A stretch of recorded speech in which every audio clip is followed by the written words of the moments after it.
Des conteneurs remplis de plastique, Khalil Malouf en envoie régulièrement à l'étranger. On envoie aussi aux États-Unis, mais la plupart en Asie, comme le Vietnam, comme le Thaïlande, comme la Malaisie, comme l'Inde. En moyenne, il exporte 5 conteneurs par semaine vers l'Asie. Des plastiques qui proviennent des commerces et des industries. Il y a une couche d'adhésif là-dessus.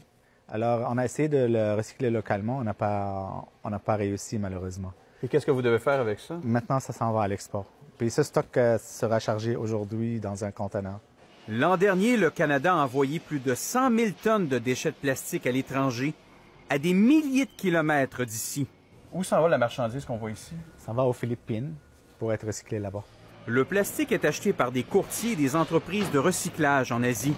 Depuis que la Chine a fermé ses frontières, les exportations canadiennes de plastique vers l'Inde ont augmenté de 75 %, vers la Malaisie de 1000 %. Mais ça demeure beaucoup moins que ce qu'on envoyait à l'époque en Chine. On semble voir que les pays qui ont voulu remplacer la Chine au niveau des plastiques, bien, eux aussi, là, en ce moment, commencent à douter un petit peu là, de la viabilité de cette industrie-là chez eux. Au Canada, 9 % des déchets de plastique sont recyclés, 4 % sont incinérés et 86 % sont envoyés dans des sites d'enfouissement. Mais depuis que la Chine a durci ses règles, de plus en plus d'entreprises de recyclage voient le jour au Québec. Ici, au Québec, on a la chance d'avoir développé des acheteurs pour ces plastiques-là, mais effectivement, d'autres provinces canadiennes sont pris présentement avec ces ballots-là.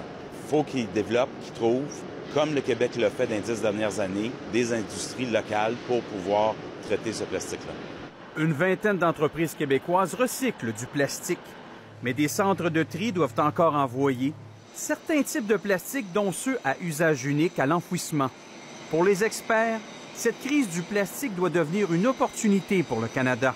Opportunité pour faire des investissements dans des entreprises pour recycler et pour réutiliser et pour que les producteurs des emballages et les producteurs des produits plastiques peuvent incorporer des plastiques recyclés.